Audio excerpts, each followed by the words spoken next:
If you like this video, subscribe to my channel. I'd really appreciate the support, but let's get right to it. Tim Miller. All right, so I'm having this tug of war between like things I love and things that I'm very concerned with. Like, I don't know what's going, like, all right, let's start from the beginning. Like, Tim Miller first came on the scene for me when it came to Deadpool.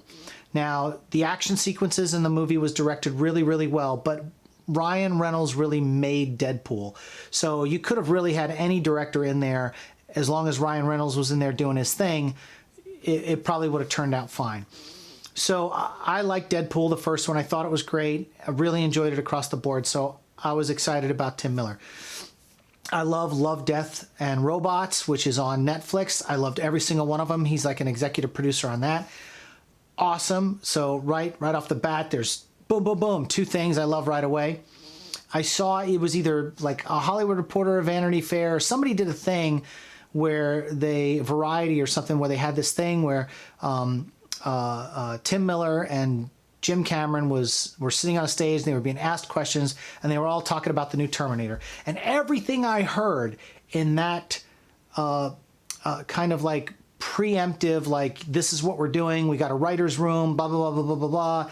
And then seeing Tim Miller like tear up when he starts talking about the Terminator, it hit home because like I'm a huge Terminator fan. And the first thing I thought of was, well, if this guy is as passionate as I am about the Terminator, that he's tearing up talking about like Jim Cameron and him discussing and creating this new Terminator, this thing's going to be off the hook or off the chain. So I was really excited about it.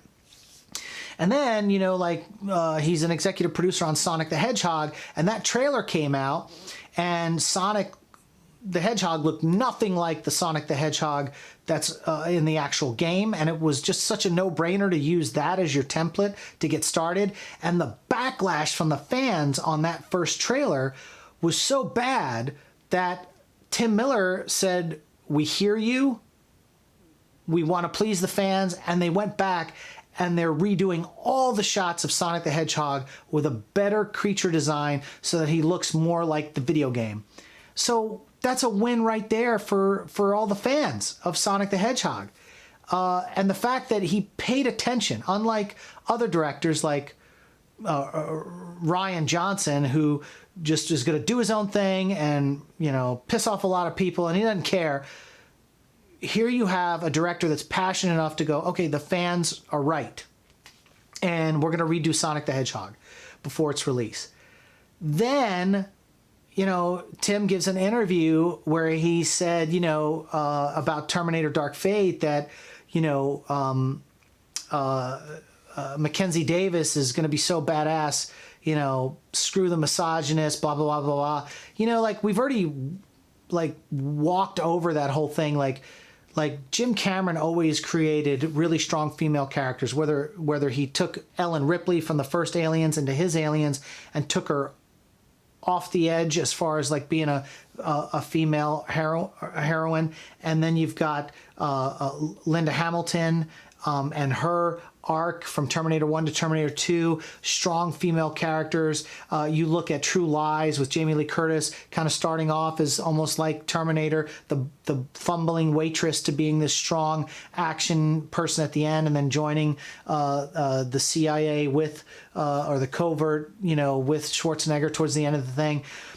He always has strong female characters. And Tim Miller is following that same template with this film, having strong female characters. But, you know, like already like attacking the fan base that is like, when they saw the trailer, like I did, and was a little disappointed, it's like, you know, what are you doing here with the property? And then to start attacking, just like Rian Johnson did. You know, a lot of directors in Hollywood in general have thin skin. They can't take criticism.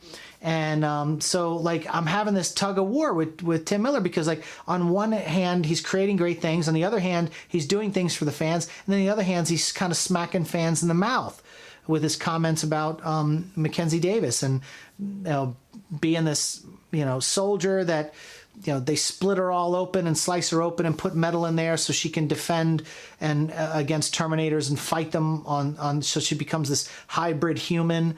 And anyway, I don't want to go into all that with the spoilers, but right away it's like it's not the deeds that Mackenzie Davis's character is going to do in this are going to show that she is a really strong female character.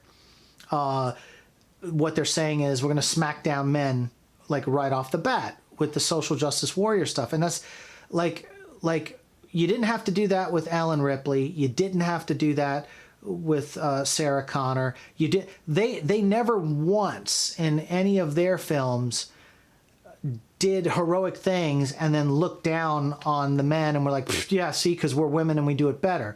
And even the latest Wonder Woman film with Gal Gadot, she totally kicked ass throughout that whole movie without ever like degrading the men around her, which means she was always equal, always on an equal playing field.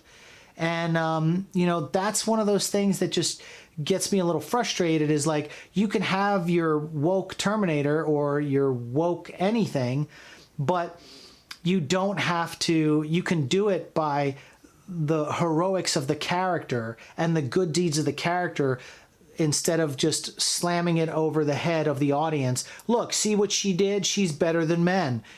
I'm not like really going nuts on the whole women versus men, all this other kind of stuff. You look at the latest John Wick, Parabellum, not one time was Halle Berry, no one ever questioned when that movie came out whether she was part of the social justice warrior kind of thing that's going on with these films in Hollywood now.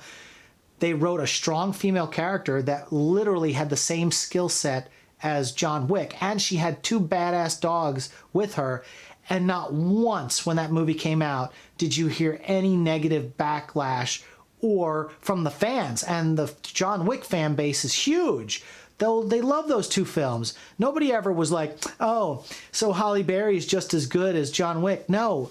Or Keanu Reeves' character. They didn't have to do that because they wrote it and told a story that made it equal and you believed it and you didn't have to have it, she didn't have to have a line where she was like, you see, all you needed was to be a woman and have two dogs and you would have survived, John. Like, that would have been social justice warrior screenwriting. But, like, I think Tim needs to back off the fans of Terminator. I think the trailer that came out for the first trailer that came out that he had a hand in cutting together because he was showing the Instagram from being in the studio. It was a lot of bad decisions in that trailer coming out, and it was a weak trailer. Everybody felt it. Everybody saw it. And now it's like, well, I'm going to be against the trolls like Ryan Johnson and defend my shit. And then they're doing a month of reshoots on Terminator Dark Fate. A month? I mean, usually, 2 weeks, 3 weeks of additional photography. They're doing a month. That's, most movies are shot in 30 days, 35 days. A heavy special effects movie like Iron Man 3 had a 65-day shoot. But this Terminator film, I don't feel, may have had a 40-day shoot. But then you're throwing an additional 4 weeks on top of it. Maybe it was a week of prep and a week of wrap on the additional photography and 2 weeks of actual physical photography. I don't know. They don't usually let that stuff out there, but because I work in the film industry, I kind of get that shit.